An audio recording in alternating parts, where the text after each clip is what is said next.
है कि अगली बार चांद के सतह पर रोवर और लैंडर को फिर से जगाया जा सकेगा। उन्हें स्लीप मोड से बाहर लाने में इसरो को कामयाबी मिल सकेगी। दोस्तों, इसरो की कामयाबी से लगातार दुनिया भर के तमाम देश ऐसे भी सामने आ रहे हैं जिनको यह बात हजम नहीं हो रही है। चीन, ब्रिटेन और यहाँ तक कि अमेरिका ने भी पीठ पीछे यह कहा है कि भारत ने अपने चंद्रयान-3 मिशन को लॉन्च ही नहीं किया है, बल्कि चंद्रयान-3 जो भारत का मिशन है वह चांद के साउथ पोल पर उतरा ही नहीं है। ऐसा दावा तमाम देशों की तरफ से किया जा रहा है। लेकिन भारतीय अंतरिक्ष एजेंसी इसरो के साइंटिस्ट एस सोमनाथ ने आज ही जानकारी देते हुए कहा है कि हमारे चंद्रयान-3 को चांद के सतह पर लैंडर और रोवर को दोबारा पूरी सफलता के साथ एक बार फिर हमने एक्टिव कर लिया है। और इसे एक्टिव करने के साथ ही हमने जो चाहा था वास्तव में वह सारी चीज़ एक बार फिर से होनी शुरू हो चुकी हैं। और इतना ही नहीं, इसरो ने इन देशों की बोलती बंद कर दी है, साथ ही दुनिया के तमाम देशों की, जो यह कह रहे हैं कि भारत ने चांद के साउथ पोल पर अपना लैंडर और रोवर नहीं उतारा है। उनके लिए एक वीडियो भी जारी किया है जिसमें चांद के सतह पर लैंडर और रोवर का यह वीडियो एक बार फिर से एक्टिव होने के बाद आया है। बता दे कि वीडियो सबसे ज्यादा हैरान कर देने वाला है। वीडियो को देखने के बाद आपको भी यकीन नहीं हो पाएगा कि इसरो यहाँ तक पहुँच रखता है और अपना चंद्रयान-3 चांद की सतह पर सफल करने के साथ ही इसरो ने पूरी दुनिया के सामने यह भी प्रूव कर दिया है कि हम चांद के सतह पर सफल भी हो चुके हैं। और इसका सबूत ये रहा जो आगे वीडियो में दिखने वाला है। आपको बता दें कि इसरो की तरफ से वह वीडियो भी आज ही जारी कर दिया गया है। बता दें कि पूरी सफलता के साथ आज सुबह ही इसरो ने चंद्रमा के सतह पर लैंडर और रोवर को सफलतापूर्वक एक्टिव कर लिया था। और इसके साथ ही बहुत बड़ी खबर सामने आ चुकी है। तो क्या है पूरी खबर, क्या है पूरी अपडेट, पूरी जानकारी आपको इस वीडियो में मिलने वाली है। लेकिन दोस्तों, आपसे अनुरोध है कि एक सच्चे देशभक्त की तरह इसरो की इस कामयाबी के लिए जय हिंद, जय इसरो ज़रूर लिखें और इस वीडियो को एक लाइक ज़रूर करें। और साथ ही अगर आपने अभी तक हमारे YouTube channel Ayush study centre को सब्सक्राइब नहीं किया है तो सब्सक्राइब ज़रूर कर लें और इस वीडियो को अपने दोस्तों तक शेयर ज़रूर करें ताकि उन्हें भी यह जानकारी मिल सके।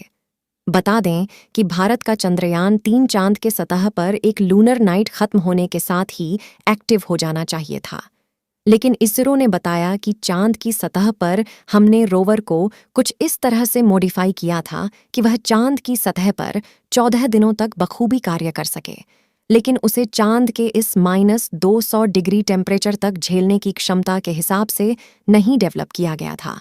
और इसीलिए इसरो को यह बात का संशय था कि विक्रम लैंडर और प्रज्ञान रोवर चांद के सतह पर दोबारा एक्टिव हो पाएगा या नहीं।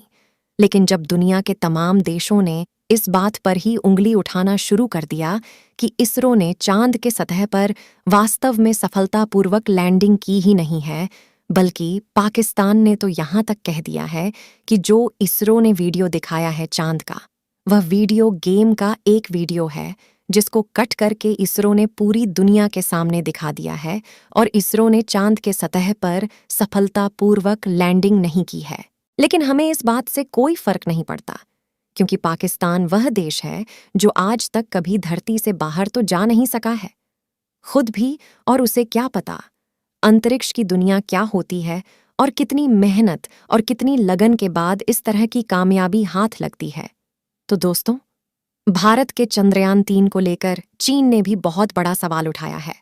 चंद्रयान-3 जब से लॉन्च हुआ था, चीन ने ना तो इसकी अच्छाई में और ना ही बुराई में अब तक कुछ बोला था, लेकिन अब चीन से बर्दाश्त नहीं हुआ। चांद के सतह पर हमारा लैंड और रोवर फिर से एक्टिव हो रहा है, तो इसके बाद उसने अपना मुंह खोला और उसके बाद जो निकला वह आग ही उगलने वाला था। बता दें कि भारत को इस बात पर गुस्सा भी आ चुका है और इस बात को लेकर इसरो ने बड़ी प्रतिक्रिया भी दी है। जी हाँ दोस्तों, आपको सुनकर हैरानी ज़रूर होगी, लेकिन इसरो ने इस बात को लेकर प्रतिक्रिया भी दे डाली है। हालांकि सिर्फ इसरो ने नहीं, अमेरिकी अंतरिक्ष एजेंसी नासा के साइंटिस्ट ने भी भारत के इस मिशन के सबूत दिखाते हुए पूरी दुनिया के सामने कहा है कि यह रहा वह वीडियो जिसकी वजह से हम यह बात कह सकते हैं कि भारत ने अपना चंद्रयान मिशन चंद्रमा के साउथ पोल पर ही उतारा है। हालांकि साउथ पोल एक बिंदु नहीं है, यानी कि अगर कहे 100 मीटर के क्षेत्र पर या फिर 1 किलोमीटर के क्षेत्र पर, ऐसा कोई बिंदु नहीं है, बल्कि साउथ पोल एक बड़ा एरिया है। अगर हम बात करें साउथ पोल की, तो अगर हम एग्जैक्ट एक बिंदु की बात करें जिसे हम साउथ पोल यानी कि एक तरफ से सुई घुसेड़ दी जाए तो वह दूसरी तरफ से साउथ पोल पर निकलेगी। उस बिंदु से हमारा रोवर 150 किलोमीटर की दूरी पर है। हालांकि आपको बता दें कि अगर हम 450 या 550 किलोमीटर की दूरी की रेंज में होते हैं तो हम उसे चांद का साउथ पोल ही मानेंगे, क्योंकि चांद के जिस साउथ पोल पर उतारने की बात दुनिया के तमाम देश कर रहे हैं, उस साउथ पोल की अगर बात करें तो वास्तव में वहां पर एक विशालकाय पर्वत है और उस पर्वत के आसपास किसी चीज की लैंडिंग संभव नहीं है। और अगर उस जगह पर हमारा चंद्रयान 3 लैंडिंग करने में सफल हो भी जाता है तो वास्तव में उसका उद्देश्य पूरा हो ही नहीं पाएगा, जिस उद्देश्य से उसे चांद की सतह पर उतारा गया है। यानी कि जिस तरह से खनिजों की मौजूदगी चांद की मिट्टी पर पाई गई है, जिस तरह से वहां पर एनवायरनमेंट की अदला बदली होने के संकेत मिले हैं, जिस तरह से वहां पर पानी की मौजूदगी और यहाँ तक कि उल्टी बारिश का वीडियो सामने आया था, उसे देखने के बाद आप भी यह समझ चुके होंगे कि ऐसा अगर चंद्रमा के सतह पर हम एक पहाड़ के ऊपर उस लैंड करते हैं तो शायद इनमें से कोई भी चीज हमें देखने को नहीं मिलती। हालांकि बकवास करने वाले देशों के लिए हम कुछ भी नहीं कह सकते हैं और यह भी मानते हैं कि हम अपना आगे बढ़ते रहेंगे और ऐसे देश हमेशा पीछे भोगते रहेंगे और ऐसे देश पर हमें ध्यान देने की जरूरत भी नहीं है।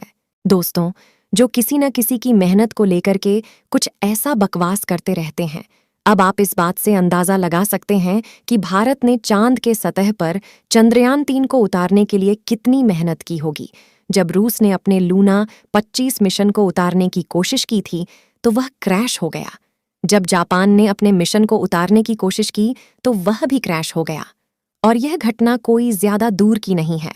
लूना 25 मिशन हमारे चंद्रयान 3 की लैंडिंग के साथ का है और जापान का जो मिशन है वह भी हमारी लैंडिंग के 4 महीने पहले मिशन हुआ था। अगर आपको यकीन नहीं है तो आप गूगल पर सर्च कर सकते हैं और गूगल पर सर्च करके देखिएगा। उसमें जिस तरह से जापान ने अपनी कड़ी मशक्कत और मेहनत के साथ साउथ पोल पर उतरने की तैयारी की थी और वह मिशन फेल हो गया। उसके बाद जापानी अंतरिक्ष एजेंसी अभी भारत के इसरो के साथ कोलैबोरेशन करने के लिए तैयार है। उनका मानना है कि हम कुछ साल में जापान पर मिशन करेंगे और जापान लैंडर बनाएगा और भारत रोवर बनाएगा और इस मिशन को जापान खुद स्पॉन्सर करना चाह रहा है। इतना ही नहीं, जापान इसलिए भी करना चाह रहा है कि वह भारत के साथ ही मिलकर चांद के साउथ पोल पर सफलतापूर्वक कदम जमाने के एक देश के रूप में सामने जरूर आना चाहता है। चीन की तो इतनी भी हिम्मत नहीं है कि वह चांद के साउथ पोल पर उतरकर अपने आप को स्थापित करके दिखा सके। अगर ऐसा कर सकता तो अभी तक भारत दुनिया का पहला देश नहीं होता, कोई भी देश बन चुका होता। हालांकि इसरो ने इन सब बातों को एक तरफ रखते हुए चंद्रमा की सतह पर एक्टिव होने के बाद ही लैंडर और रोवर से चांद की सतह पर कुछ अजीबोगरीब चीज अब रिकॉर्ड करना शुरू कर दिए हैं। बता दें कि इसरो ने कहा है कि चांद की सतह पर उल्टी बारिश की वीडियो एक बार फिर से सामने आई है, जिसमें चांद की सतह पर उल्टी बारिश की घटना को रिकॉर्ड किया गया है। हालांकि इसरो ने अब एक और खुलासा इस बात का किया है कि चांद के सतह पर मौजूद खनिजों में कई ऐसे खनिज मौजूद हैं जो चांद पर उल्टी बारिश के लिए भी जिम्मेदार हैं। इसरो ने यह कहा है कि चांद के सतह पर जो उल्टी बारिश होती है वह उल्टी बारिश साधारण H2O यानी कि उस जल की बारिश नहीं होती है जो धरती पर होती है, बल्कि उसमें अलग अलग तरीके के कई भारी तत्व मिले हैं। कई ऐसी चीज मिली हुई है जिसकी मदद से उसको स्टेबल रखा जाता है। तो दोस्तों, उम्मीद है कि इस वीडियो से आपको बहुत कुछ नई जानकारियां मिली होंगी। तो फिलहाल इस वीडियो में इतना ही। जैसे ही हमें आगे की जानकारी मिलती रहेगी हम आप तक उस जानकारी